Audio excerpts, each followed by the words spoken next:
tiene que ver con lo que guarda relación más con lo que es geología ambiental, lo que vamos a empezar a ver ahora. ¿Ya? Todo lo que tiene que ver con un poco esta idea del antropoceno, la idea de cómo la geología, este es como el lado más directo, se podría decir, entre la geología y las ciencias sociales, quizás, si lo quieren ver así, o con, no sé, ciencias sociales con las personas, más que con ciencias sociales con las personas. Cómo la geología impacta, o cómo al revés, cómo los impactos en la humanidad pueden verse como desde la perspectiva de los riesgos geológicos. ¿Ya? Entonces, un poco como para introducir, nosotros siempre escuchamos las palabras peligro, riesgo, desastre, y no sé si ustedes imaginan que hay diferencias en esas palabras. ¿Las entienden como algo similar? Peligro, riesgo, por ejemplo. O ustedes, bajo su lenguaje cotidiano, perciben diferencias en esos conceptos.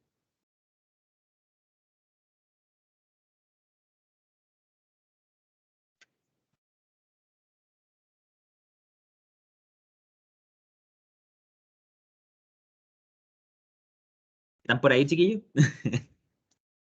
Ah, sí, profe. Pensé que no era una pregunta, Ah, pensaste que era pero sí, retórica. sí. No, no, no. Estoy preguntándoles a ustedes directamente si reconocen diferencias en esos tres conceptos. Mm, no, no mucho. Ya. ¿Y tú, Samuel? Tengo algo, pero no tengo cómo explicarlo. Ya, vamos entonces a eso, porque peligro y riesgo son cosas distintas. Y el desastre, bueno, ahí voy a hablarles un poco del desastre y lo que es diferencia entre desastre, catástrofe, cataclismo, ya que son conceptos que ya son como grandilocuentes respecto a lo que tiene que ver un desastre, una amenaza en general. Bueno, estoy hablando de conceptos sin explicarlos, entonces voy ahora a ello. Primero, ¿qué entendemos por peligro? ¿Ya? Y aquí yo les puse unas definiciones clásicas de riesgo, peligro, vulnerabilidad, exposición, que son los que vamos a mencionar ahora. ¿Ya? En estricto rigor existen definiciones, estas van cambiando, van mutando, y es importante destacar que toda la idea de peligro geológico, yo no sé si ustedes se recuerdan las primeras clases, cuando yo me remonté a Rousseau y Voltaire y les hablaba de la ilustración, ¿recuerdan? No sé si se acuerdan Yo me acuerdo. de... ¿Sí? Ujú. Perfecto. Entonces, cuando nosotros hablamos de esos conceptos, nosotros podemos ver que desde hace mucho tiempo la idea del desastre era más bien un concepto, por así decirlo, positivista. Un concepto que alienaba a la humanidad, dejaba de lado a la humanidad respecto a lo que es el peligro, a lo que son las amenazas en sí, ya teniendo una visión sumamente por así decirlo, omnipresente de los peligros, ¿ya? No podemos hacer nada ante ellos, básicamente, ¿ya? Independiente si era la visión de Rousseau o Voltaire, que se diferenciaban entre que unos decían es un castigo divino o es parte de la naturaleza y tenemos que adecuarnos a ella, que eran un poco los debates que se enfrentaban ya hace más de 3 siglos. Em, o aproximadamente 3 siglos. Pero claro, la visión de los peligros siempre fue muy positivista. Positivista me refiero a cuando es muy desde el punto de vista científico, método científico, muy estructurada, ¿ya? Y eso fue básicamente lo que imperó hasta más o menos la década de los 80. Ya, 80 90 y es cuando empieza a entrar en los 90 esta idea de que las amenazas, los desastres naturales en el fondo, cuando hablamos de un desastre natural y el primer concepto que voy a introducir antes de peligro, es cuando básicamente queda la escoba, pero en un espacio relativamente acotado. ¿Ya? Una catástrofe es, por ejemplo, cuando yo abordo un gran espacio de área, ¿cierto? Por ejemplo, el terremoto del 2010 fue una catástrofe, ¿ya? Sin embargo, no sé, para pensar, las remociones en masa que ocurrieron en el Cajón del Maipo el verano pasado fueron un desastre, porque fueron acotadas en un espacio específico, ¿ya? Entonces, el desastre siempre fue entendido desde esta perspectiva como más, como lógica matemática, ¿cierto? Física, positivista, ¿ya? Positivismo es una corriente de pensamiento que justamente pone el método científico y lo estrictamente exacto a la palestra. ¿ya? Y ya desde el año 93 en adelante, aproximadamente, cuando aparecen los primeros documentos de Cardona, estoy hablándoles de puros geógrafos, allá la Yolcina son geógrafos también, empieza a aparecer esta idea más constructivista de lo que es el peligro, el desastre en sí mismo. Es decir, entender que los desastres no son necesariamente naturales, ¿ya? Sino que tienen una componente humana importante. No es lo mismo que ocurra un desastre, ¿cierto? Al medio de la ciudad de Talca, a que ocurra, por ejemplo, en una costa desierta. No es lo mismo, ¿ya? Porque los afectados van a ser distintas personas. La forma en que va a afectar esa amenaza va a ser distinta, ¿ya? Y ahí es cuando empieza a entrar esta idea como más constructivista y ahí se empiezan a armar ciertas definiciones. Desde la geología, nosotros siempre hemos estado acostumbrados, al menos hasta hace 10, 15 años atrás, a hablar sobre simplemente susceptibilidad. Susceptibilidad es cómo las amenazas se enfrentan, ¿ya? Al territorio sin contabilizar la componente humana. Sin embargo, ¿ya? Con el tiempo hemos ido incorporando esa temática. Yo con Ayala y Olcina les estoy mostrando las definiciones más, por así decirlo, físicas, positivistas, respecto a lo que es la definición de peligro, riesgo y vulnerabilidad, ¿vale? Entonces, en base a eso vamos a guiarnos hoy día. El peligro, entonces, ¿ya? Es, como les digo, como les trataba de comentar y ahora les dejo la definición clara, es un proceso o fenómeno de carácter natural o tecnológico que puede originar daños a la población, los bienes materiales o el medio ambiente natural. Básicamente, peligro y amenaza son sinónimos, ¿ya? Es decir, un terremoto, un huracán, un desprendimiento de tierra, una erupción volcánica, el COVID, ¿ya? Las guerras químicas, ¿cierto? Esta idea no sé, la gripe aviar, ¿cierto? Las grandes pandemias también son una amenaza, ¿ya? Entonces es, en el fondo, lo que no podemos prevenir. O sea, tiene algo de sentido cuando nosotros decíamos que esto es omnipresente. Ocurre el peligro, ocurre una amenaza y nosotros no tenemos nada que hacer en estricto rigor. La amenaza va a ocurrir, ¿ya? Eso de que nosotros podamos predecir ciertas amenazas en general no se puede. Ya se puede estimar qué lugares son los que van a tener más posibilidad de tener esa amenaza. Ejemplo, nosotros sabemos que Chile es un país sísmico. Entonces nosotros sabemos que en Chile es altamente probable que ocurran terremotos. El terremoto va a ocurrir. ¿Cuándo? No sabemos. Pero podemos estimar más o menos un lapso de tiempo, y si ustedes se fijan en geología y en geofísica, los lapsos de tiempo, cuando nosotros decimos lapsos de tiempos acotados a escala humana, son muy amplios. O sea, un terremoto puede ocurrir, nosotros, pensando en el último terremoto, el de 2010, nosotros decimos, ese terremoto puede ocurrir dentro de los próximos 50 años. ¿Ya? Y podría ocurrir mañana o podría ocurrir en 50 años, ¿ya? Y eso es por justamente cómo son las placas tectónicas, y bueno, eso no es lo que voy a ahondar ahora. Pero sí, nosotros sabemos que, por ejemplo, en Argentina no ocurre ese tipo de peligro, porque el margen, como es en Argentina, es distinto y la probabilidad de que ocurran terremotos interplaca es mucho menor. Entonces, en ese contexto es que nosotros entendemos el peligro como algo que va a ocurrir, que lo importante no es adivinar cuándo, sino cómo lo enfrentamos. Y el cómo lo enfrentamos lo definimos como la vulnerabilidad. La vulnerabilidad, entonces, se entiende, como dice ahí, una pérdida esperable de un determinado bien expuesto, que puede expresarse determinística o probabilísticamente. Generalmente nosotros lo determinamos probabilísticamente. La vulnerabilidad nosotros la vamos a entender numéricamente cuando no hay daño en el fondo. Por ejemplo, imagínense, voy a inventar. En el caso de los tres chanchitos, ya pensemos en los tres chanchitos, que uno era, lo tengo muy presente porque a mi hija le encanta el cuento de los tres chanchitos. Entonces, tenemos la casa de paja, la casa de madera y la casa de concreto. Cuando el lobo sopla, ¿cierto? Nosotros podemos esperar que la vulnerabilidad de la casa de concreto es baja, porque en el fondo el daño que va a recibir es muy bajo, ¿ya? El viento no le va a hacer nada. Sin embargo, a la casa de paja, la pérdida va a ser total, ¿cierto? El soplido del lobo hace que la pérdida sea total en ese caso, ¿ya? Entonces podemos darlo numéricamente. La vulnerabilidad, por tanto, puede ser humana, ¿ya? Nosotros podemos presentar distintas vulnerabilidades a escala humana. Ejemplo, la escolaridad. Es súper heavy porque aquí en la vulnerabilidad nos metemos con muchos temas sociales, ¿cierto? El tipo de construcción, ¿ya? Eso es vulnerabilidad física, ¿ya? Esto es vulnerabilidad social o humana, vulnerabilidad de inmuebles, ¿ya?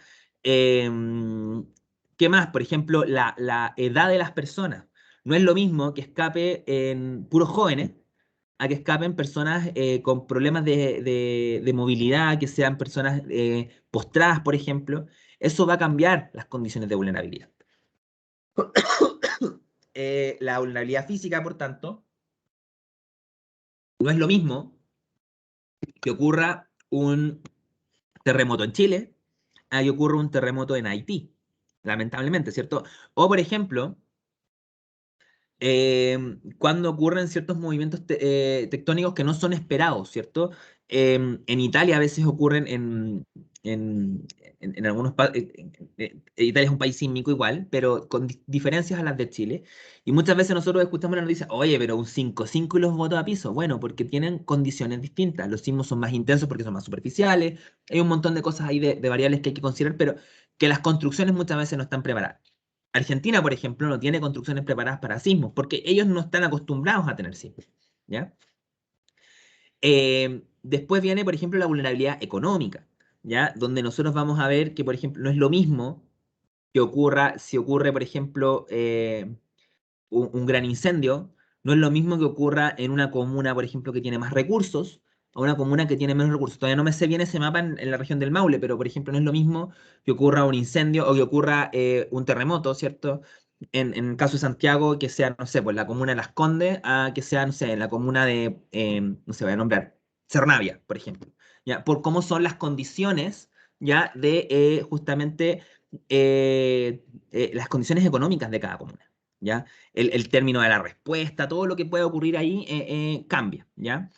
Y finalmente también tenemos vulnerabilidades del tipo ambientales, ¿ya? Por ejemplo, no es lo mismo que ocurra un incendio donde el pasto está seco, por ejemplo, ahora en la zona, en nuestra zona, en Maule, San Clemente el año pasado estaba en alerta amarilla por incendios justamente porque ha aumentado la sequía y por lo tanto aumenta el pasto seco. Entonces ahí tenemos una vulnerabilidad ambiental, ¿ya? Importante es que siempre las vulnerabilidades tienen que ver mucho con el tipo de riesgo a evaluar. No es lo mismo que nosotros en un mismo lugar evaluemos un terremoto, evaluemos una erupción volcánica, ¿cierto? O la sequía. Tienen tiempos distintos, ocurrencias distintas. Los terremotos son mucho más así abruptos, la sequía es de largo plazo, por ejemplo. Las erupciones volcánicas, si se fijan, por ejemplo, un terremoto dura 3 minutos y deja la escoba. Una erupción volcánica puede durar meses, como lo que está pasando ahora en La Palma, ¿cierto? En España, en las Islas Canarias. Y así todo va a variar el tipo de riesgo en función de eso. Existen otros conceptos más asociados a la vulnerabilidad y la vulnerabilidad es bastante más compleja de lo que les estoy explicando ahora. De hecho, en términos de cambio climático, se profundiza y se sobreanaliza, podría decirse incluso, el concepto de vulnerabilidad dándole más variables, ¿ya? Pero por ahora, para entenderlo un poco y poder aproximarnos, es básicamente este concepto. La magnitud y severidad del evento. También muchas veces la amenaza que va a ocurrir o el peligro, no es lo mismo que ocurra un sismo de magnitud 6 a un sismo de magnitud 8,8, ¿cierto? Cambian las condiciones y eso va a aumentar la severidad de justamente cómo se atiende la vulnerabilidad. Volviendo al ejemplo de los chanchitos, probablemente si el lobo está cansado y sopla la casa de madera, ya no la va a botar. Pero si el lobo no está cansado y tiene mucha energía, o son varios lobos, van a botar fácilmente la casa de madera. Ya, entonces, ese es como para darles un contexto. Y por último, hay que entender que siempre la vulnerabilidad está asociada a lo que son medidas de prevención y mitigación. Cómo nosotros nos anteponemos a esto, ¿ya? Y esos son conceptos más nuevos que ya la Yolcina no, evidentemente no han introducido, pero todo lo que tiene que ver con prevención aparece sobre todo, si ustedes, y se los esbozo nomás, han revisado los informes de cambio climático. Yo no sé si han escuchado un poco eso. El pasado, en agosto, salió el sexto informe, el Assessment Report, el informe de evaluación de cambio climático del IPCC. Y aquí, por ejemplo, aparecen todos estos conceptos que son capacidad de respuesta, resiliencia, ¿cierto? Y cómo en el fondo nos anteponemos, cuánta capacidad tiene un Estado, un grupo de personas para prevenir la respuesta rápida. Y por cierto, mitigación, cómo nos preparamos para que esto ocurra, ¿cierto? Por ejemplo, las construcciones que se hacen para que sean resistentes ante los sismos, lo que pasa en Chile, o en Japón, que hicieron murallas para cuando ocurren tsunamis, ¿ya? Que igual hay dudas al respecto porque pueden ser un tanto peligrosas ahí, se ha visto el contraefecto que pueden tener también esos murallones. Bien, ¿y por qué lo pongo así, vulnerabilidad-exposición?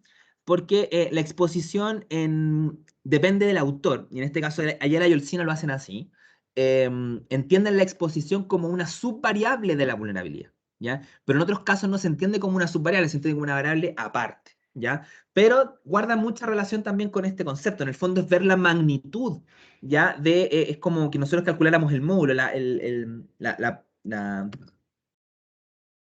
el módulo todavía no un concepto matemático, ¿cierto? Que en el fondo calculáramos como el escalar de este vector vulnerabilidad, ¿ya? Entonces, son los conjuntos de bienes a preservar que pueden ser dañados por la acción del peligro. Puede ser humana, económica, estructural o ecológica. Si se fijan, es bastante similar al concepto de vulnerabilidad, con la diferencia es que es cuán expuesto está el espacio. Por ejemplo, ¿ya? No es lo mismo que ocurra un tsunami, ¿cierto?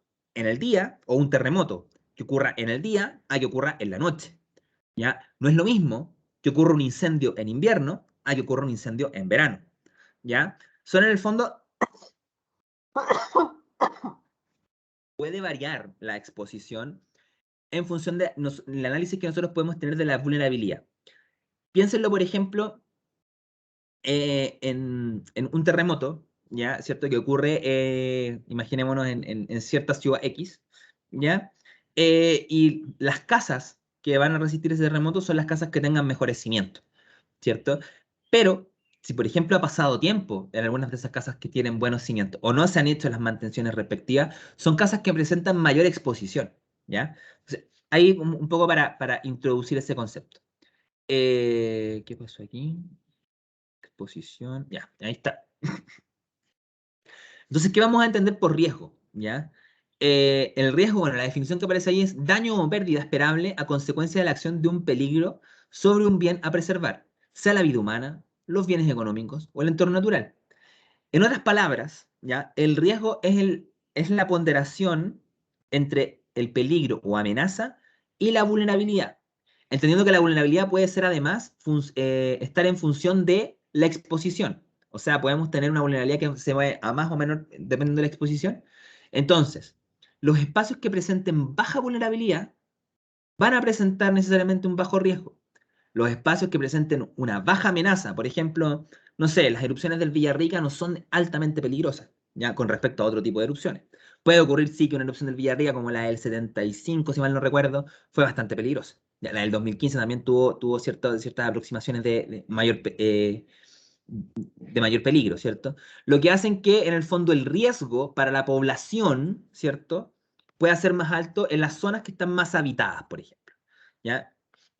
Vuelvo a repetir, un tsunami que ocurra, por ejemplo, en alguna isla desierta, va a tener vulnerabilidad cero, por más alto que sea el peligro, ¿ya? No O sé si al, te o al quería revés, preguntar, dígame. la vulnerabilidad se mide en una escala, un número. Claro, como explicaba aquí un ratito, de 0 a 1. Nosotros podemos calcular eso, existen formas de estimar valores de vulnerabilidad, ¿ya? Eso lo trabajan mucho los geógrafos, ¿ya? Con justamente análisis, por ejemplo, usan el censo, ¿ya? El censo es una herramienta sumamente útil para que nosotros podamos estimar, no sé, valores proporcionales. Por ejemplo, se declara que las personas que tienen entre 0 y 14 años y que son mayores de 70 son personas de alta vulnerabilidad en edad, por ejemplo, ¿ya? En tanto, las personas que tienen entre, no sé, 15 y 60 años se declara que tienen una baja vulnerabilidad en términos etarios, ¿ya? Después tú cruzas, por ejemplo, eso con el nivel de escolaridad, ¿cierto? Se va a cruzar que, no sé, las personas que tengan, porque todos estos datos los pregunta el censo, entonces, las personas que tengan menos de 10 años de escolaridad representan un alto una alta vulnerabilidad escolar, ¿cierto? Los que tengan, no sé, 12 años, tienen que pensar que los años de escolaridad se miden hasta 12 años, ¿cierto? O los años de estudio, que también pueden ir hasta 12 si es que estudiaste saliste cuarto medio, y si tienes estudios universitarios pueden ser hasta 17, y si tienes estudios de posgrado pueden ser hasta 20. Entonces también ahí tú puedes medir y tener mayores rangos para medir la vulnerabilidad. Y con eso tú puedes estimar ciertos valores proporcionales. Entonces, es un ejercicio bien interesante que se puede hacer en función de los datos, ¿cierto? Y el peligro también tiene que estar la vulnerabilidad tiene que moverse todo en una misma escala, ¿cierto? Por eso usamos ponderadores, no sé, pues, de 1 a 5, de 1 a 3, y o sea, en este caso sería no de 1 a 5, tendría que ser para calcular un valor que esté entre 0 y 1, ¿cierto? El peligro, la misma cosa. En el fondo nosotros vamos a, por ejemplo, un signo de magnitud 9 va a presentar un alto valor de peligro y un signo magnitud 4 bajo valor de peligro. Entonces ahí nosotros podemos ir estimando y haciendo escalas al respecto. No sé si con eso respondo tu pregunta, Vanessa. Ay, sí, profe. Entonces, antiguamente, o el concepto, es que esto está en discusión, esto de decir que todo riesgo es un riesgo ambiental. ¿Por qué se los digo? Porque, claro, dice, reservando el concepto de riesgo ecológico para aquello que afecta únicamente al ambiente natural, entendiendo que existen ambientes del tipo antrópico, ¿cierto? Como un espacio urbano. El punto es de que se entiende, depende de quién lo diga, y ustedes van a ver que existe gente que es muy, denme un segundo.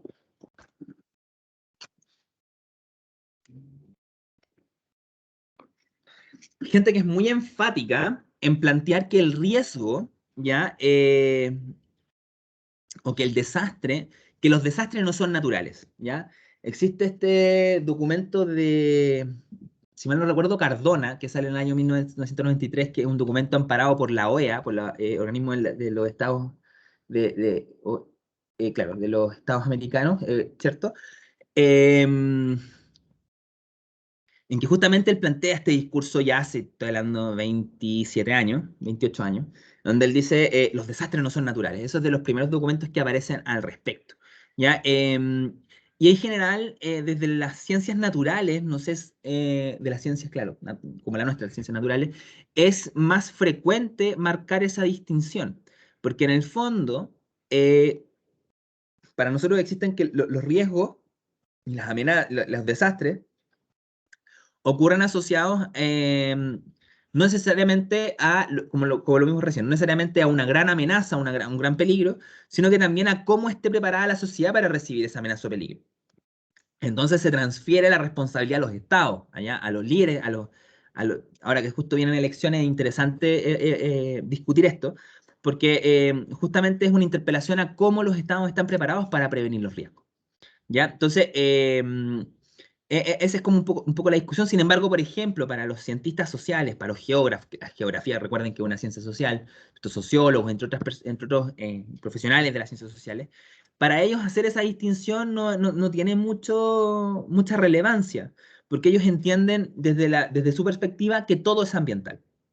¿Ya? Entonces, es interesante eso, como llevarlo a la discusión, porque muchas veces para justamente homogeneizar los conceptos es bueno tener esas cosas a consideración. Nuestras verdades no son las únicas verdades, eso es un poco lo que les quiero decir.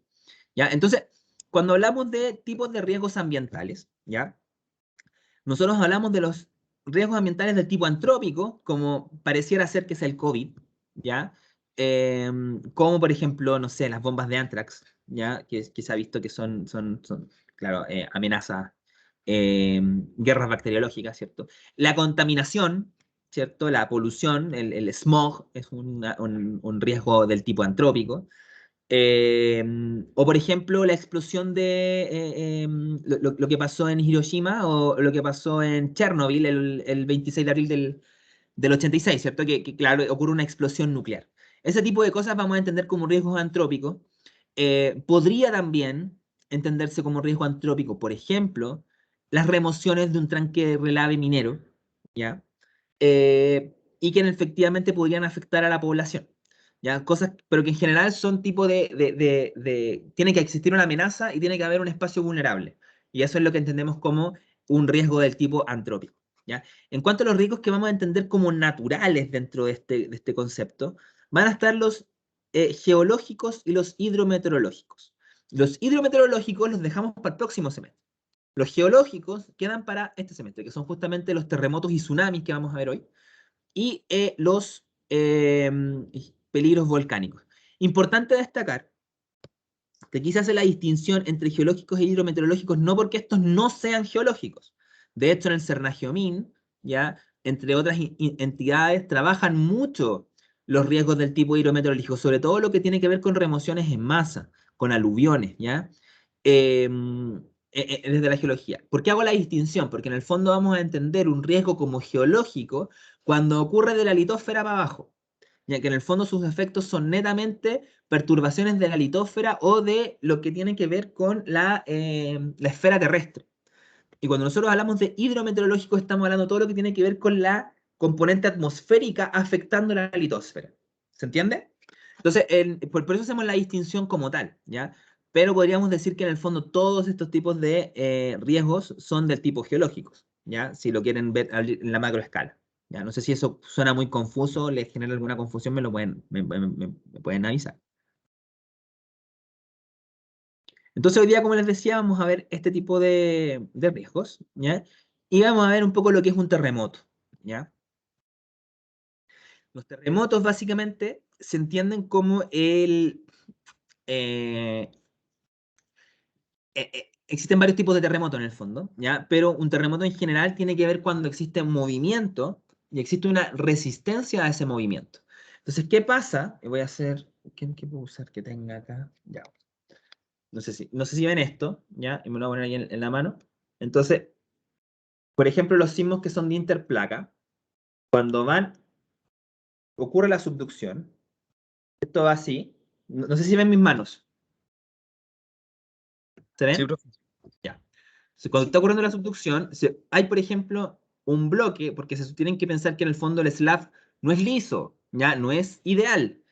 En la realidad es rugoso y tiene bloques grandes de repente. Cuando va entrando la subducción puede ocurrir esto. ¿Y qué ocurre con esto? Esto en el fondo está frenando, está frenando, está frenando. ¿Qué pasa si ustedes, por ejemplo, llegan y dejan y ven un tarro de miel? Pensemos en un tarro de miel, ¿ya? Cuando la miel está como media espesa, está dura. ¿Han visto cuando la miel está como durita y como media cristalina? Sí. Ya. ¿Qué pasa si ustedes agarran su mano, sus dedos, y la meten fuerte hacia la miel? ¿Qué les van a pasar a sus dedos? ¿Qué creen que va a No, pasar? Se van a empezar a Va a doler. Va a doler. Otro ejemplo, por ejemplo, es si ustedes caen con mucha velocidad, con mucha energía potencial de estas típicas cosas como de Hollywood. Si tú te caes de un avión a, no sé, 800 metros de altura, tú cuando caes con el agua, el primer golpe que te vaya a pegar en el azote del agua va a ser como si cayera ahí en concreto, porque hay un cambio de medio. Después te vaya a hundir. Entonces, si acumulas mucha energía, ¿qué es lo que pasa cuando en el fondo ocurre esto? ¿Ya? Vaya a generar en el fondo una intromisión abrupta en el slab por debajo, lo que genera un terremoto. ¿Qué pasa si ustedes, por ejemplo, en vez de meter los dedos rápido en la miel, los dejan hundidos y en el fondo igual existe una energía, perdón, un peso de los dedos que ustedes están ejerciendo, pero que lo están haciendo más prolongado en el tiempo? Quizás no se van a dar ni cuenta, van a mirar su mano y va a estar adentro entera de la miel y no se van a haber dado ni cuenta, porque los dedos van a ir entrando lentito, lentito, lentito. Así es como ocurre normalmente un slab de subducción. Pero cuando nosotros tenemos en el fondo esta piedra entorpeciendo, se acumula energía. Y eso es básicamente un terremoto, ¿ya? Esto lo puse por... Claro, este es un terremoto se produce sismógrafo en el... cuando esa energía se libera. ¿Cómo, perdón? El terremoto se produce cuando esa energía que se está acumulando se libera. Exactamente. Cuando esa energía que se está acumulando, eso es un gap sísmico, básicamente. Cuando la energía se acumula, se acumula, se acumula, se acumula, se acumula, y en algún minuto eso, la energía acumulada es lo suficientemente grande para romper el roce en el fondo. Entonces es lo suficientemente grande para que esta piedra, digamos, ya, me la puedo. El tema es que es demasiado grande y la piedra pasa y después pasa todo en banda, porque no hay nada que la frene de nuevo. ¿Ya? Es como algo de ese estilo hasta que vuelve a recuperar hasta que se libera la suficiente energía acumulada y volvemos a, en este caso, por ejemplo, en Placa de Nazca Sudamericana, a una tasa de convergencia de aproximadamente 6 centímetros por año. ¿Ya? Piensen que el terremoto de Valdivia fue tan grande que piensen que son 6 centímetros por año. O sea, en 10 años el slab debiera entrar 60, 80 centímetros, ¿ya? Eso en 10 años. En 100 años debiera entrar entre 6 y 8 metros, ¿ya? El terremoto de Valdivia implicó un movimiento equivalente a 200 años del slab, ¿ya? O sea, estamos hablando de el orden de 8, de 16, 20 metros aproximadamente, ¿ya? Entonces, no deja de ser, ¿ya? Que como la diferencia, eso se calcula justamente por cómo hay formas de calcularlo justamente con mediciones sismográficas, ¿ya? Entonces, los sismógrafos que hacen en el fondo nos advierten de los tipos de movimiento que van a ocurrir, ¿ya? En este caso existe una deformación del tipo elástica, ¿ya? Entonces, como la deformación elástica en el fondo, nosotros vamos a tener el movimiento. Si ustedes se fijan acá, el movimiento es constante. Si ocurre un movimiento lo suficientemente pequeño, ¿ya? No va a haber ruptura, ¿ya? Entonces se ve un movimiento más bien como plasticina, ¿ya? En donde el proceso puede volver a su estado de origen, ¿cierto? Se mueven las cosas de una manera como más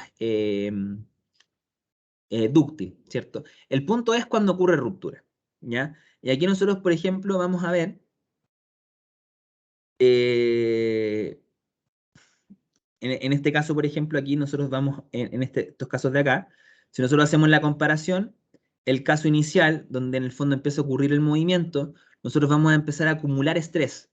Estrés, en español, nos referimos a esfuerzo, ¿ya? Mientras más esfuerzo está generando esto cada vez sube más. Entonces vamos teniendo cada vez más esfuerzo en función del tiempo, ¿ya? Entonces el esfuerzo se va acumulando, lo que yo les explicaba recién. El esfuerzo es una unidad de presión, ¿ya? Si lo quieren ver, de pascales, ¿cierto? De newton sobre metros cuadrados, ¿cierto? Es una fuerza por unidad de área, eso es lo que es la presión, ¿ya? Entonces nosotros vamos teniendo cada vez más esfuerzo, ¿ya? En nuestro sistema. Aquí, por ejemplo, en C nosotros seguimos teniendo esfuerzo. ¿Qué ocurre cuando ocurre la ruptura? En el fondo, cuando ocurre la ruptura hay una liberación de tensión, una liberación de esfuerzo. Es como que nosotros estuviésemos como cargando con muchas cosas y liberamos. Entonces se libera el estrés. Y es cuando ocurre un terremoto. Entonces cuando nosotros graficamos físicamente esto, nosotros vamos a ver que hay un punto que aquí dice local rock strength, como la fuerza de la roca en su conjunto. Entonces, la acumulación puede ser lo suficientemente grande para romper ese esfuerzo de la roca, que es lo que ocurre en el caso de este. ¿Ya? Ahora, nosotros vamos a ver que siempre esto ocurre en el fondo. Cada vez que se libera estrés, ocurre un terremoto, ¿ya? Y el terremoto, en el fondo, es este lapso de tiempo, el lapso de tiempo que es donde se libera el estrés.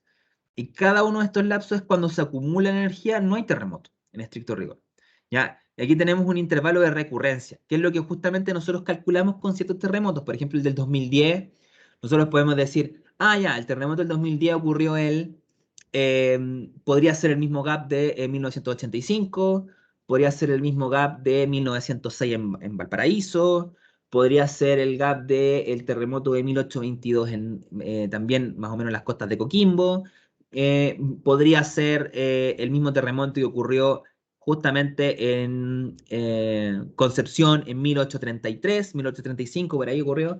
Y así sucesivamente, incluso ese terremoto, por ejemplo, que ha sido muy estudiado, o el espacio sísmico que tiene que ver con el centro-sur de Chile, ha sido estudiado y localizado por lo menos hasta el año 1570, donde ocurre un terremoto en la Conquista y que fue descrito por el corregidor del momento, ya que se lo manda al virrey al virreinato del Perú, y ese se lo manda justamente al rey de España. Ya existen algunos escritos así bien interesantes donde se describen terremotos y en base a una medición, estimación de cómo fueron los daños en función de las construcciones que existían en el momento, se estima que fue un terremoto aproximadamente de 8.8, ¿ya? 1570. ¿Ya? Entonces, así nosotros podemos calcular estos intervalos de recurrencia, que van a ser más o menos parejos o pueden no serlo, ¿ya? Que es como ocurre en la realidad los terremotos, ¿cierto? Nosotros vamos a tener una ruptura, se cae, ¿ya? Acumulación de energía, se cae, pero no se liberó toda la energía, ¿ya? Entonces, si no se liberó toda la energía, vamos a tener un punto distinto, con un estrés inicial distinto de cero, que se va a volver a acumular, ¿ya?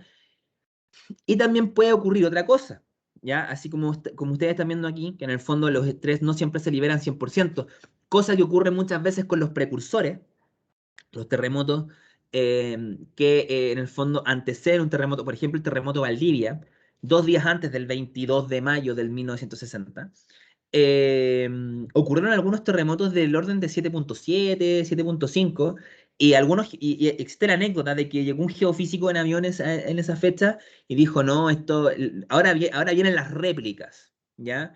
Vienen las réplicas pueden ser hasta de la energía liberada, o eso es lo que se pensaba, ¿cierto? Hasta la energía liberada el terremoto, de los terremotos antes ocurridos. Sin embargo, no, estos terremotos no eran réplicas, o sea, no recibían réplicas, sino que eran lo contrario, eran precursores de un gran terremoto, ¿ya? Y en contraste, también lo que puede pasar, les decía, es que bajen las condiciones de fuerza de la roca, que en el fondo, por ejemplo, tanta sismicidad haga que la roca se vaya fracturando cada vez más, que se altere, por ejemplo, por influencia de agua o de otros procesos erosivos. Entonces va bajando la competencia de la roca. Entonces puede ser que una roca que está más gastada es más fácil alcanzar terremotos con menor esfuerzo, ¿ya? Que es lo que se demuestra en este caso de acá, ¿ya? Que puede ocurrir esos cambios como tal. Y esto gráfico es súper ilustrativo para demostrar que en el fondo los terremotos no se pueden predecir, ¿ya? Existe gente que trata de todavía predecir terremotos, de que trata de demostrar que esto se puede hacer, pero la realidad es otra.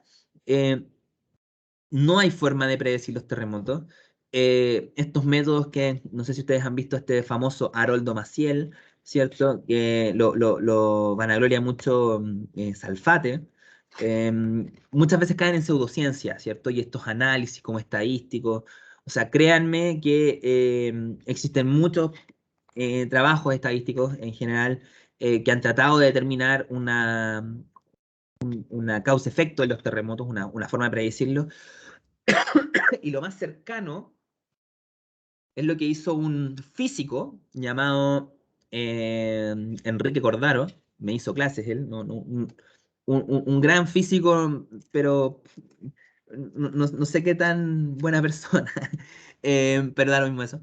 Eh, que claro, como que él con unos trabajos de la Antártica logró determinar ciertas variaciones magnéticas a nivel global cuando ocurren terremotos, lo que él, y en palabras de él, es un buen apronte para empezar a ver cómo podemos predecir posibles terremotos en unos intervalos más pequeños de tiempo. Es decir, ya no nos vamos a enfocar quizá en 20 años, pero nos podemos enfocar en 5 años, 10 años. ¿Ya? Y es predecir, no es asegurar. O sea, es decir, la probabilidad de que esto ocurra es alta. Y una probabilidad, y ustedes lo van a ver más adelante cuando tomen análisis de datos, que las probabilidades pueden ser muy altas a nuestro favor y no van a ocurrir jamás. ¿Ya? O sea, nosotros podemos decir que algo tiene 95% de ocurrir, porque ha ocurrido mucho hacia atrás y puede que pasen 100 años y no ocurra, ¿ya? A su vez, pueden que las probabilidades estén muy en contra nuestra. Ejemplo, el volcán Chaitén, si este volcán no ha hecho erupción como en 15.000 años, y dejó la escoba, el 2008. Bueno, y eso cambió mucho las cosas también en Chile respecto a volcanismo. ¿Ya? Y bueno, la deformación elástica, ¿ya? Y aquí nosotros vamos a ver más gráficos al respecto. Nosotros habíamos mostrado A, B y C, aquí se ocurre el corte, ¿ya? Y aquí nosotros vamos a ver cómo en el fondo se forma la falla, ¿ya? Que es el otro proceso. Aquí nosotros vimos cómo en el fondo va ocurriendo la deformación elástica, y cuando nosotros llegamos a la ruptura del estrés, en el fondo aquí es cuando se rompe, podríamos decir que este es el estrés de corte, ese es el nombre que recibe, ¿ya? Cuando nosotros llegamos al estrés de corte, nosotros vamos a ver cómo esto se va pasa de una deformación dúctil a una deformación frágil, es decir, a una cosa que se quiebra, ¿ya? Y vamos a una deformación más bien plástica, ¿ya? Entonces, el primero es, nosotros vamos a encontrar en el 1, ¿ya? Aquí justo cuando ocurre, justo cuando hace el clic en el instante, podríamos decir, en el delta t, si lo quieren ver lo más matemáticamente posible, en el delta t, justo en el instante posterior a que ocurre el esfuerzo de corte, ¿ya? Entonces nosotros vamos a estar en 1. Cuando nosotros estamos en 1, lo que nosotros vamos a encontrar es el epicentro, ¿ya? Y el epicentro, para que se entienda, ¿ya? Es la proyección de donde ocurrió la ruptura. Es decir, donde nosotros ocurre esto que yo les mostraba con las manos, donde ocurre el bloqueo, cuando esto pasa, aquí queda un punto. Ese punto es el punto que está acá, y eso nosotros lo vamos a llamar foco o hipocentro, que es en el lugar preciso donde ocurre la ruptura, donde ocurre en el fondo el gatillante del terremoto, ¿ya? El que genera justamente estas ondas, ¿ya? Y esto nosotros lo podemos proyectar matemáticamente, proyectar es generar una perpendicular con respecto a la horizontal, en donde nosotros subimos el punto directamente. La proyección siempre es una perpendicular con respecto al punto de origen, ¿ya? Y esta proyección, que en el fondo se encuentra acá, se conoce como el epicentro, que nos permite dar la localización geográfica de donde ocurre nuestro terremoto, ¿vale? Después, cuando nosotros ya estamos en 2, en el fondo aquí ya ocurrió la ruptura, y aquí empieza a ocurrir la generación de la falla, ¿ya? Aquí dice 5 segundos, puede ser menos, puede ser más, pero es más o menos dentro de ese rango. Empieza a ocurrir justamente esto que les digo de la deformación y empieza a ocurrir ya lo que es la fractura, ¿ya? Y ya, como ven aquí, a los 10 segundos, lo que nosotros vamos a empezar a ver es que ocurre la ruptura propiamente tal, se progresa, ¿cierto? Y finalmente llegamos al punto 4, donde en el fondo se descansa y se pierde todo el estrés, o al menos llegamos al punto de origen inicial, en donde ya ocurre la deformación frágil, ¿vale? Y el terreno ya se encuentra con condiciones distintas, ya, además. Bien. No sé si tienen dudas hasta ahora. No, por lo menos yo no. Ya. Yo tampoco. Sigamos. Entonces los sismógrafos lo que hacen es un principio muy sencillo. ¿Ya? En el fondo ellos controlan el movimiento, ¿ya? O sea, se mueven en función del movimiento.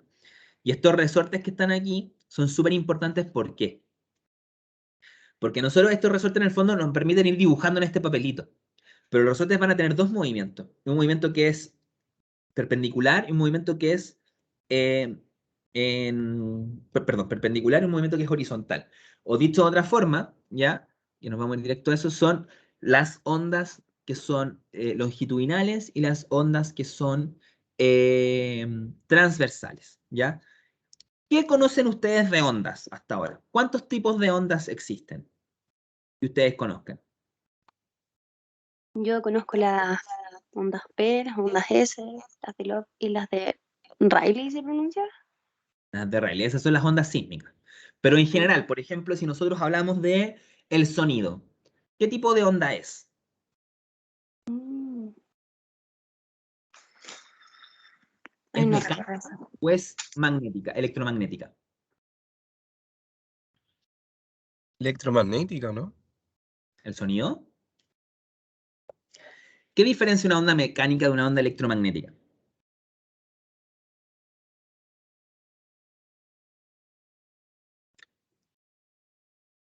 Las ondas mecánicas necesitan un espacio físico para moverse, ¿ya? Es decir, tener un medio. Eso le iba a comentar justo cuando... Perdón. ¿Lo quieres decir? Coméntalo. No, profe, dele usted no. Ya. Es Usted que dice. justamente son efectivamente las que comparten un medio, que pueden justamente pasar de medios en un mismo medio, no sé, sólido, líquido, ¿cierto? En cambio, las ondas magnéticas no necesitan, pueden viajar en el vacío, como por ejemplo las ondas de luz. La luz es una onda electromagnética, ¿ya?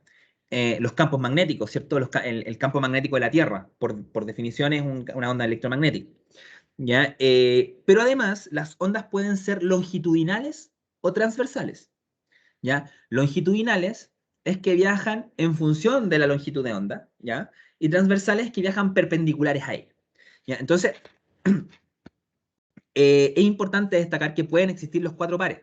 Puedes tener una onda longitudinal magnética o longitudinal mecánica y una onda transversal magnética o transversal mecánica. Las ondas sísmicas, ya se imaginarán, son ondas mecánicas en general, ¿ya? Y vamos a ver justamente estas ondas S, ondas P en cuestión. La onda P recibe su nombre porque es la primera onda, ¿ya? Las ondas que ocurren en primer lugar, ¿ya? Son las ondas más rápidas, son las que se sienten primero, ¿ya?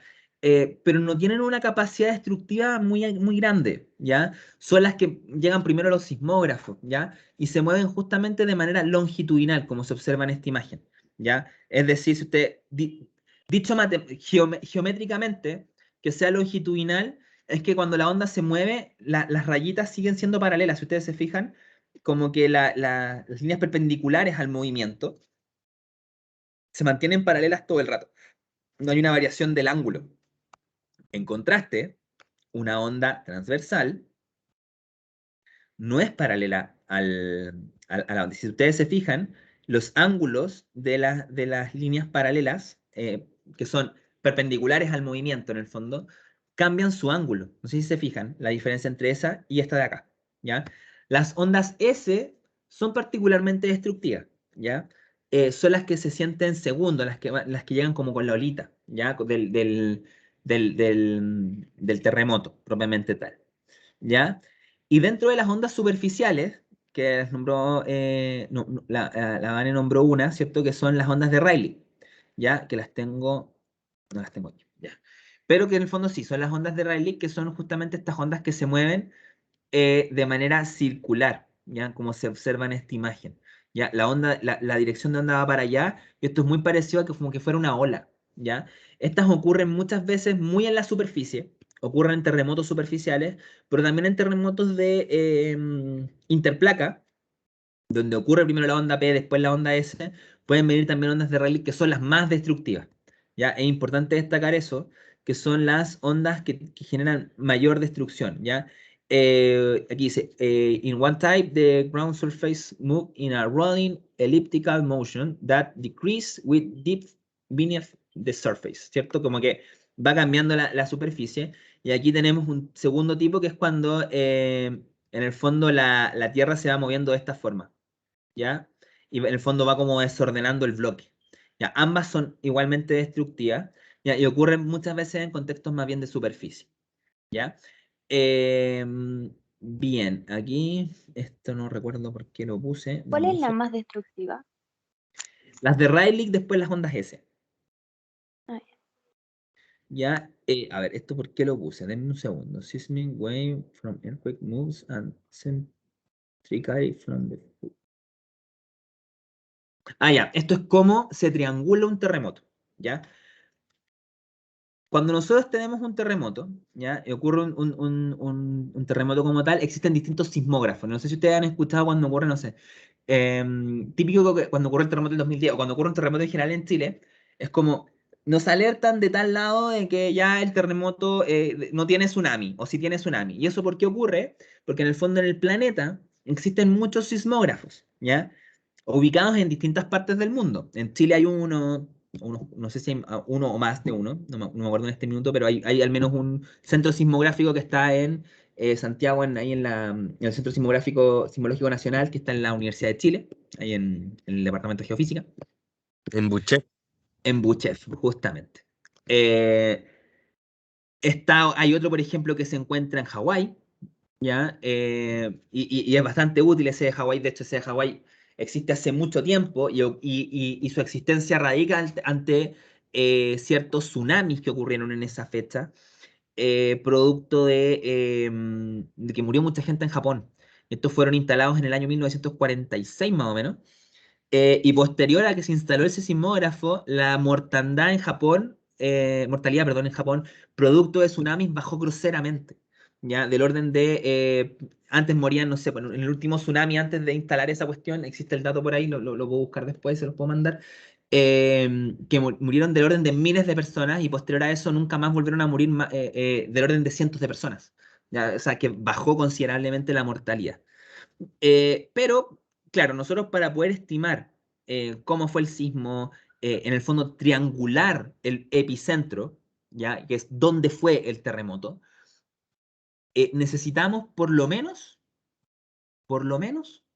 3 sismógrafos. ¿Por qué?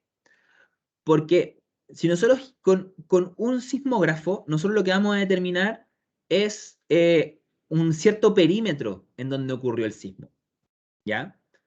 Si nosotros, en el fondo, consideramos 2 sismógrafos, lo que vamos a tener es un poco lo que pasa aquí.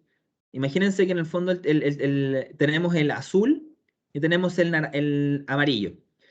Con el azul y el amarillo nosotros podemos decir el terremoto fue aquí o el terremoto fue aquí. ¿Ya? En el fondo ahí nosotros ya podemos, con 2 sismógrafos, podemos acotar a 2 puntos. Con un sismógrafo acotamos a un perímetro. ¿Ya? Con 2 sismógrafos a un punto. Pero con 3 sismógrafos lo que nosotros vamos a acotar es el punto exacto, en donde ocurre el epicentro. Sin embargo, para poder determinar el hipocentro o el foco, nosotros con esto, con los sismógrafos, nosotros lo que vamos a tener es con estos 3 puntos vamos a tener un rango de profundidad. Pero si nosotros agregamos un cuarto sismógrafo, con él nosotros vamos a poder determinar un punto más preciso de lo que es la profundidad. Entonces, en el fondo, si nosotros queremos determinar dónde ocurrió el espacio geográfico, nos bastan 3 sismógrafos. Si queremos estimar además cuál fue la profundidad, necesitamos al menos 4. ¿Ya? Una profundidad más precisa. Con 3 igual se puede estimar, ¿ya? Pero el error puede ser mayor, ¿ya? Y aquí un poco ya de las definiciones de lo que es magnitud, frecuencia y energía liberada. Son conceptos que son diferentes, ¿ya? La magnitud de un terremoto, ¿ya? Y esto es muy importante de mencionar. Les sugiero, a mí me gusta sugerir redes sociales, ¿cierto? Que con las redes sociales se puede aprender mucho. Hay una geofísica conocida mía que se llama en Instagram Señorita Réplica, ¿ya? Sugiero que la sigan porque ella hace poco se mandó un post muy interesante respecto a esto, a las magnitudes. Porque en las noticias todavía nosotros escuchamos magnitud Richter tantos grados. Y a veces incluso mezclan. Dicen magnitud Mercalli tantos grados. Y ella misma sugería, y es lo mismo que les voy a sugerir yo, que lo mejor es decir un número. Es decir, 6 magnitud 6, magnitud 8. ¿Ya? ¿Por qué? Porque Richter, efectivamente, que es de la primera mitad del siglo XX, él efectivamente generó una escala de magnitudes que es una escala exponencial, no en base a 10, pero sí una escala exponencial, ¿ya? Entonces, cuando nosotros hablábamos, o antes de los 50, ¿cierto? O para atrás, y que se mantuvo mucho en el siglo XX, era hablar de la escala de Richter, ¿ya? Magnitud Richter. Entonces, nosotros decir que un terremoto era 6 grados magnitud Richter es correcto, ¿ya? Porque estás especificando que es Richter. Pero hoy la escala que se utiliza es la escala de magnitudes, una escala que, si mal no recuerdo, creó un japonés en el año 70, ¿ya? Y que es la en que en el fondo también se cataloga por potencia, ¿cierto? Es una escala exponencial, ¿ya? Pero que es distinta a la escala de Richter en ciertas condiciones de cómo se calcula la magnitud, ¿ya? Ahora, por lo que entiendo, un sismo, por ejemplo, que te arroja en Richter, no sé, 6, probablemente en la escala de magnitudes va a ser 6,2 o 6,4, ¿ya? No hay mucha diferencia en términos numéricos. Pero lo importante es declarar justamente las magnitudes justamente con esos valores, con los valores escala de magnitudes. Y son aproximadamente en fase 10, aproximadamente, ¿ya?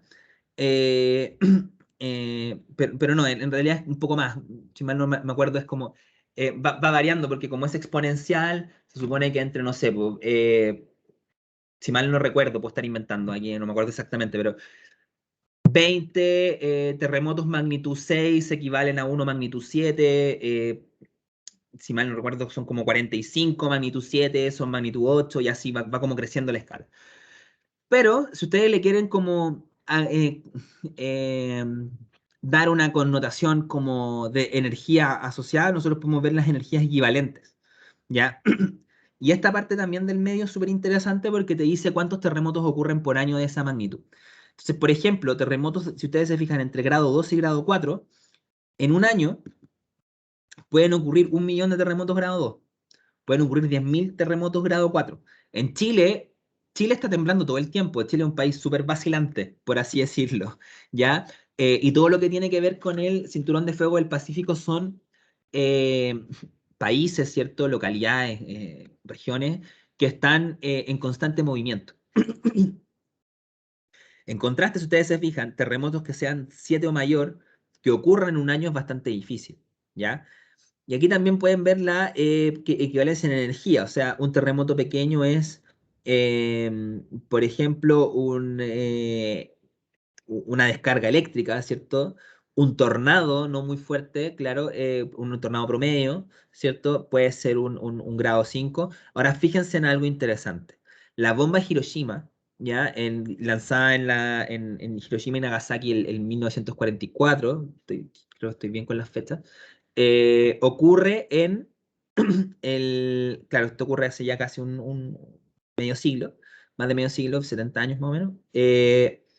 Y una bomba de esa magnitud equivale a un terremoto 6, en magnitud 6, ¿ya? O sea, tenemos, por ejemplo, erupciones mucho más, erupciones volcánicas como el Krakatoa, ¿cierto? Esta erupción que ocurre a a mediados de 1800, en donde un volcán desaparece, ¿cierto? Es una de las erupciones más grandes que ha estado registrada en la humanidad, ¿ya? Creo que les voy a hablar la próxima clase de esto, o lo hablé en la clase de rocas ígneas, ya no me acuerdo, pero se los voy a mencionar igual lo que es la erupción del Krakatoa, pero que son erupciones muy grandes, muy, muy explosivas, ¿ya? Y aquí también pueden ver los tipos de terremotos que han ocurrido al respecto. Y si ustedes se fijan, Chile aparece 2 veces. Va el terremoto del 2010 y el famoso terremoto de 1960. Aquí está Sumatra. El caso de Sumatra es bien interesante porque es un terremoto que ocurre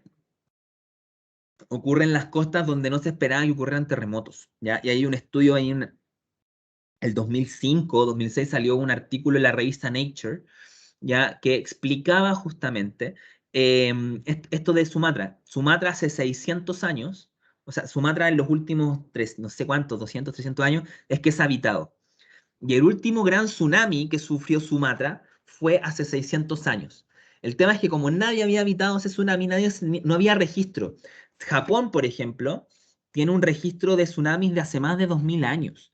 Ya ellos, bueno, Japón es bastante especial, bueno, el término, el continente asiático, hay bastante registro escrito de cosas que han ocurrido hace mucho, mucho tiempo. Y ellos tenían registro de los tsunamis que se pueden hacer paralelos y de hecho hay trabajos que se han hecho en hacer el paralelo entre los tsunamis registrados por los japoneses y los registros geológicos que se han encontrado, por ejemplo, en Chile. Y ahí se hacen paralelos oye, este terremoto que ocurrió en tal fecha tiene que haber afectado, oye, sí, mira, hubo un tsunami justo más o menos por esa fecha. Oh, qué interesante. Y empiezan como a calcular ciertas estimaciones y con esto también podemos calcular esta frecuencia que yo les hablaba hace un ratito. ¿Ya? Entonces, Sumatra no tenía ese registro. Ahora es interesante, no sé si ustedes conocen a Marcelo Lago, el geógrafo. Bueno, él participó en este estudio y él contaba, loco, hicimos una excavación de 40 centímetros, 40 centímetros en las costas de Sumatra y se dieron cuenta de que habían sedimentos de tsunami. O sea, haber levantado alertas, de hacer estudios, y eso fue un ejemplo. De hecho, Sumatra ocurre el 2004 y el 2005 aparece el acuerdo, el marco de acción de Hyogo, que es el primer marco de acción ante los desastres socionaturales a nivel mundial, que hoy lo conocemos como el marco de Sendai, asociado a los Objetivos de Desarrollo Sostenible. Y el terremoto ¿qué les quería contar del terremoto del 60? Bueno, durante el siglo XX ocurrieron un sinnúmero de terremotos, y no solo en Chile, ¿cierto? O sea, podemos recordar el de Valparaíso de 1906, que es bastante interesante lo que ocurre en ese terremoto, el terremoto de 1985 en Chile, ¿cierto? El terremoto de Alaska de 1964, y entre otros, varios terremotos más que fueron bastante poderosos, ¿ya? Fíjense dónde está el terremoto de Alaska, muy cerquita del terremoto de Chile de 1960. Bueno, Si nosotros sumamos la energía liberada de todos los terremotos del siglo XX, ¿ya? El terremoto de Valdivia se lleva nada más ni nada menos que cerca del 48% de la energía liberada de todos los terremotos del siglo XX. O sea, para que se hagan una idea, esa diferencia de magnitudes que hay entre el de Alaska y el de Chile es lo suficientemente grande para que Chile solo represente el 48% de la energía liberada en sismos del siglo XX. Muy heavy, porque el terremoto de Valdivia es por lejos el terremoto más fuerte que ha vivido la humanidad, mientras que se tenga registro, ¿cierto? Ahora, hay estimaciones de que, no sé, ciertos pueblos, primeras naciones, ¿cierto?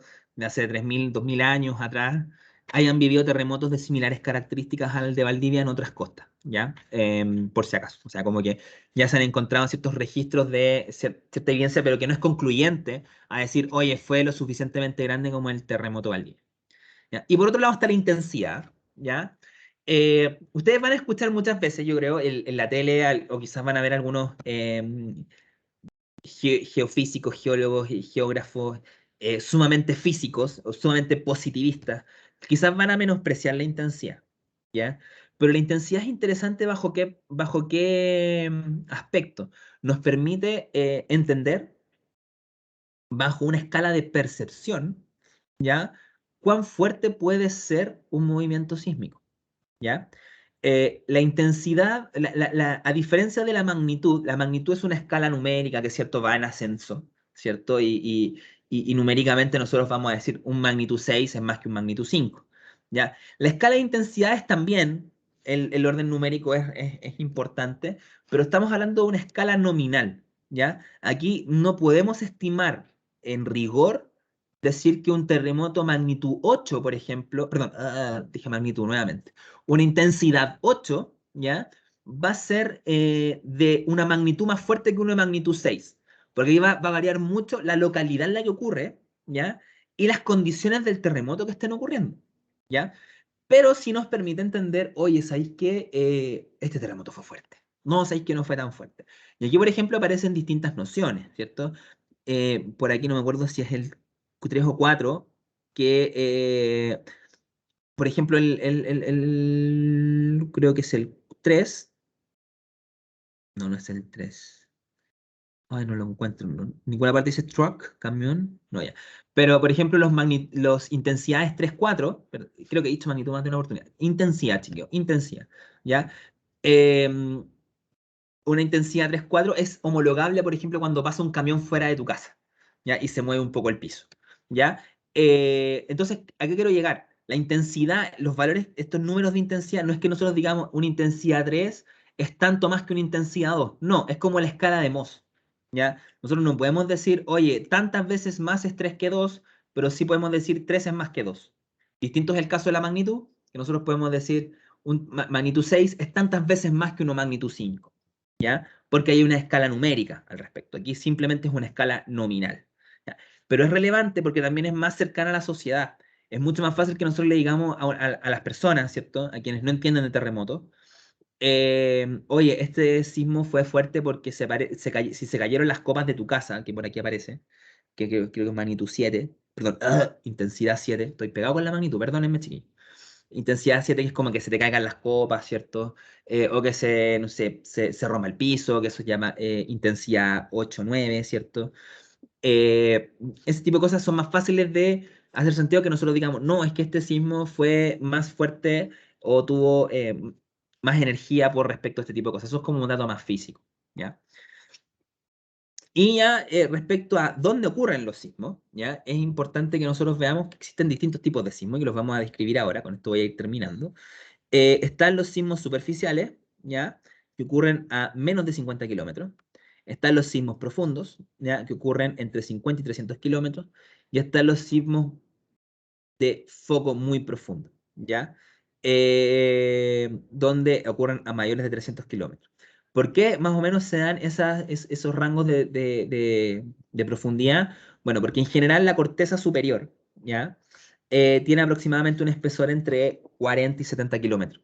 ¿ya? Entonces, promedio, 50 kilómetros, es que ocurren los sismos superficiales, muy asociados a lo que es sismos entre placas tectónicas o sismos de interplaca.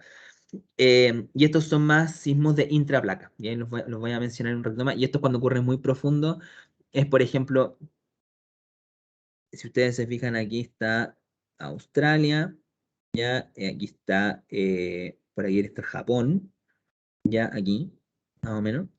Y aquí, por ejemplo, están las Marianas. Y en las Marianas es una zona muy profunda. ¿Ya? Entonces ahí, por ejemplo, esa subducción podría generar justamente sismos de alta profundidad. ¿Ya? Y si ustedes se fijan, en general los sismos superficiales ocurren prácticamente en toda la costa del cinturón de fuego del Pacífico. ¿Ya?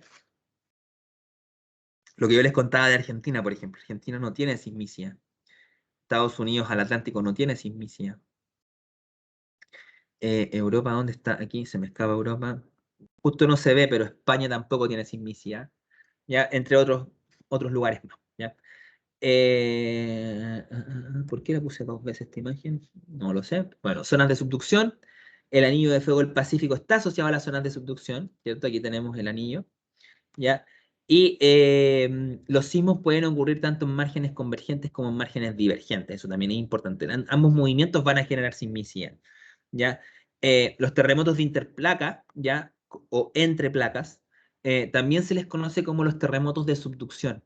Son los terremotos que justamente ocurren entre dos placas tectónicas muchas veces, y son los terremotos que más fácil pueden generar tsunamis. Si ustedes piensan, ocurre subducción, estamos cerca del agua, ¿ya? Entonces, es fácil que ocurran tsunamis asociados a este tipo de terremotos, ¿ya? Uno de los más conocidos, el terremoto de 1960 en Valdivia, el terremoto del 2010, el terremoto de 1906, que ya se los he nombrado con harta eh, con frecuencia en esta clase.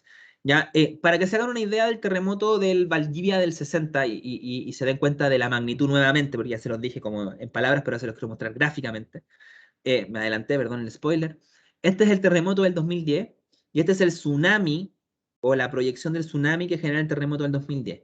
Lo que está en negro o morado ya representa un alta ola. Ustedes fíjense aquí, por ejemplo, todo lo que está en amarillo y naranjo es que va a haber una ola de 20 centímetros. ¿Qué quiere decir eso? No es que se forme una ola de 20 centímetros, es que si, por ejemplo, el oleaje en promedio en estas costas es de, voy a inventar, 1,20 m, entonces se espera que en todos los lugares de Costa Naranja la ola sea de 1,40 m, ¿ya? Que sube aproximadamente 20 centímetros la ola, ¿ya? Si ustedes se fijan en lo negro hace que la ola aumente 2 metros. Eso es muy peligroso, ¿ya? Bueno, así fue el tsunami y el terremoto de Valdivia, ¿ya? Ah, ahí yo creo que es fácil hacer la comparación, ¿ya? Y efectivamente fue un terremoto muy destructivo, ¿ya? Que afectó mucho las costas de muchas partes, Hawái, Japón, ¿ya? Y parte la parte del sudeste asiático, ¿ya?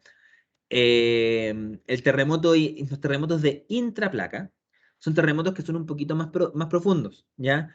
Ocurren generalmente en la placa que subduce, por eso son más profundos. En el fondo, la placa que subduce está más abajo que la placa que es subducida, ¿cierto? Entonces, eso genera que los terremotos sean, porque ocurren dentro de esa placa, ocurren dentro de la placa subductante, ¿ya? O la que está por debajo, por así decirlo, ¿ya?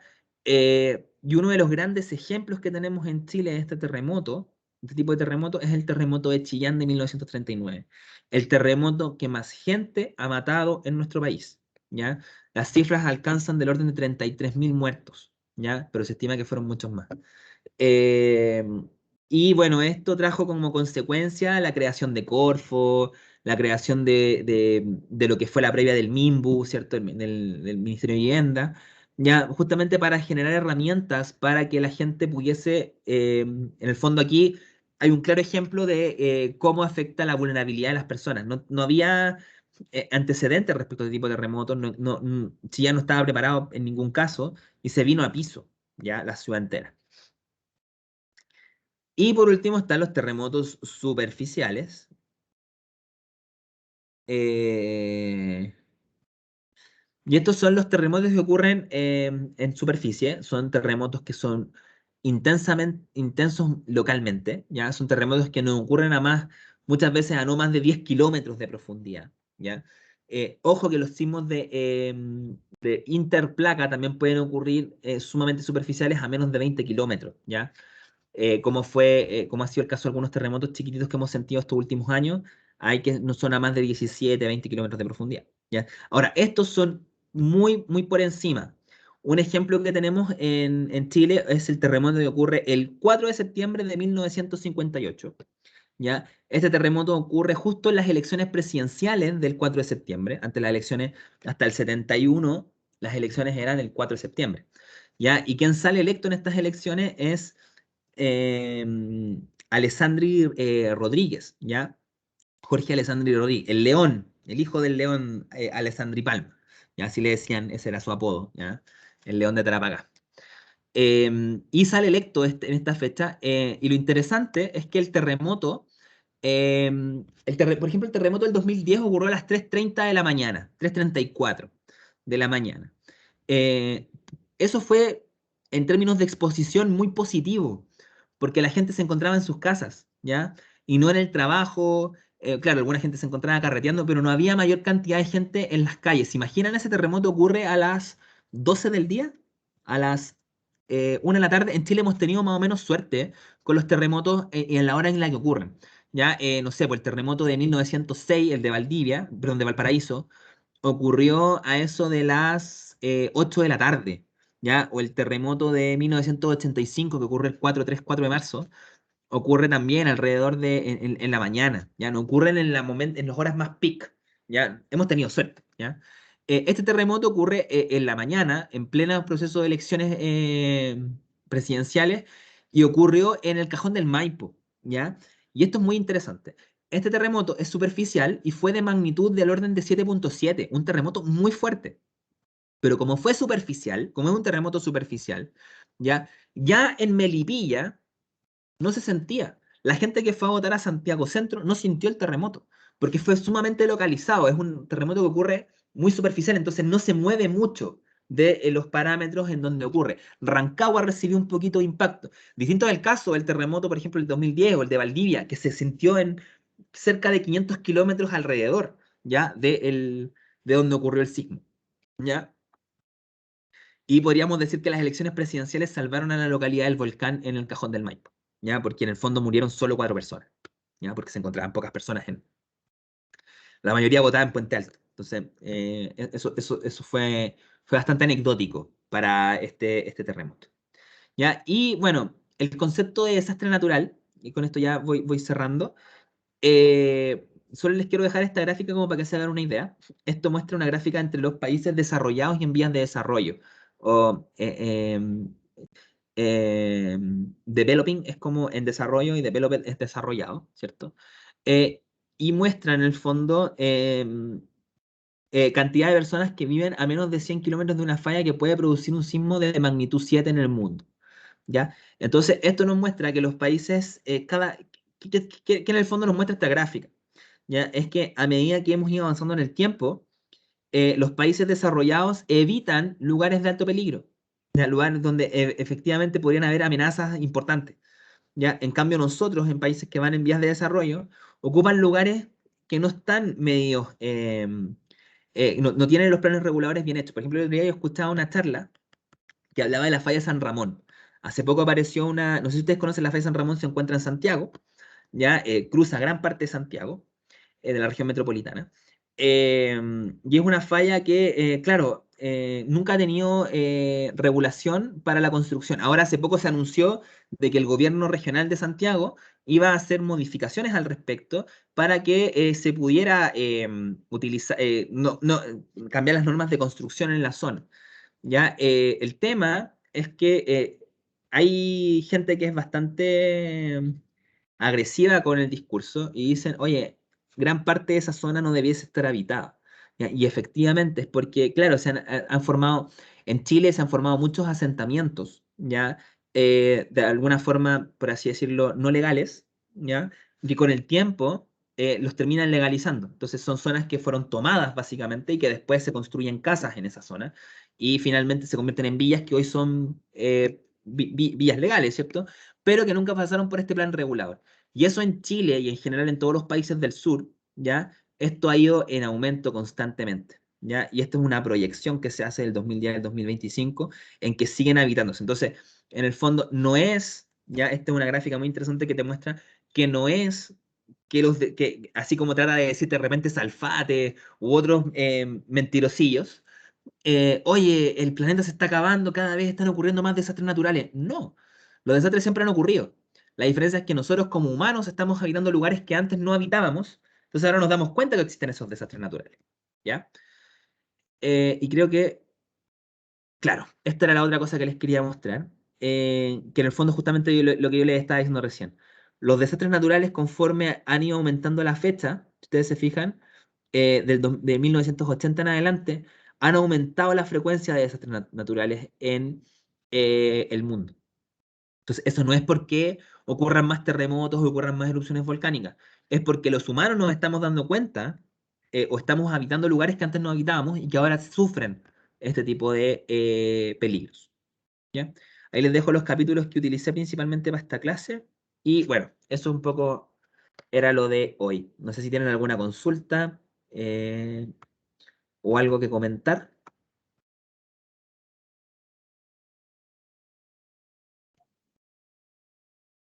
Nosotros, los chilenos, somos oportunistas de los terremotos.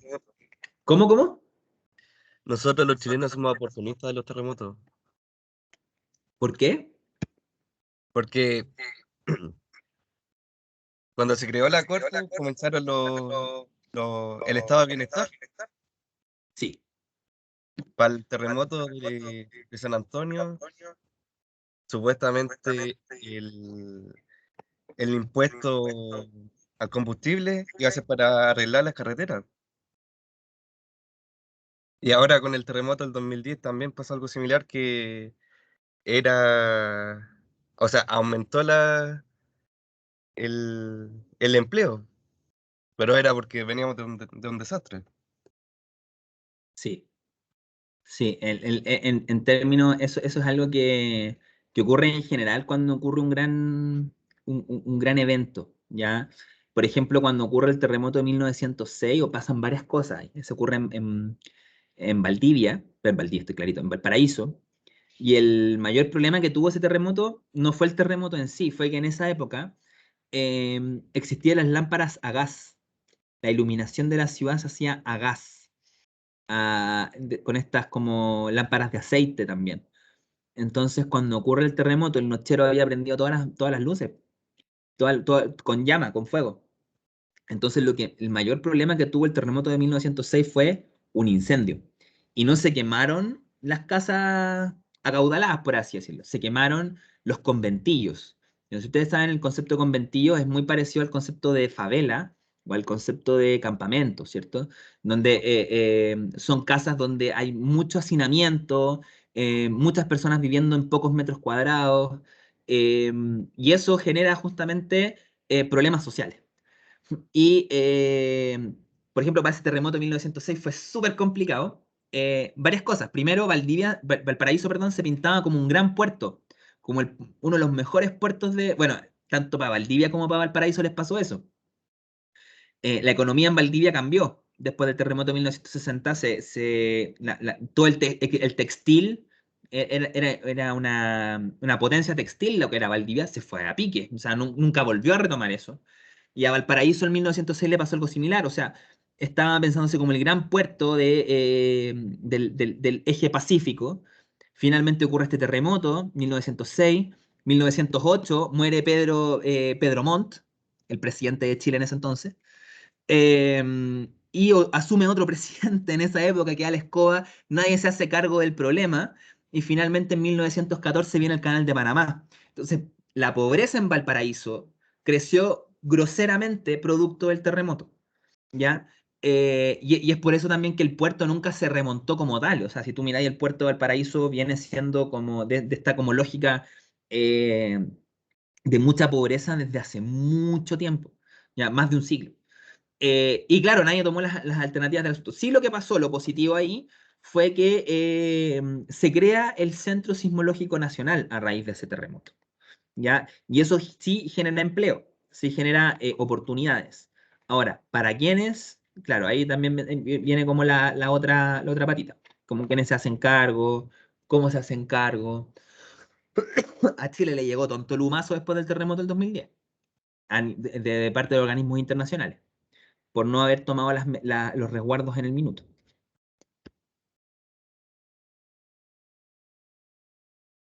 Vanessa, ¿algún comentario, apreciación? No, profe, no. La verdad es que me quedó todo súper clarito. Bueno, Nada aquí con... yo en el Teams les subí la clase del semestre pasado por si la quieren mirar. Es re parecida a lo que les hice ahora, ¿ya? Pero sin compromiso la pueden mirar. Y yo el martes, como les dije entonces, terminamos de ver Roca y el próximo viernes nos juntamos de nuevo para ver la segunda parte de Riesgo y ahí les voy a dejar un trabajito también al respecto, ¿ya? Ya, Bueno, Ya, pues, profe, chiquillos, diga. si la clase que, la primera clase que, ay, como, si no la encuentran en Teams, ¿la podría subir? Sí, obvio, si no se la subo. Si no les subo la del semestre pasado, que es reparecía. Ya, por favor. Ok. Sí. Ya pues chiquillos, cualquier cosa al correo, por Teams, Samuel, ojalá que no pase el lunes. Si te veis muy complicado, me la mandáis el martes. Pero trata de que no ya. pase esos días, porfa. ¿Ya? Sí, no hay problema. Ya. Y ahí cualquier cosa, si necesitan ir a verme, yo estoy punto fijo en la universidad de lunes a miércoles. ¿Ya? Ya, profe. Ok. Que esté Eso. bien. Hasta luego. Cuídense, buen fin de semana. Chao, profe, cuídese. Igual. Chao.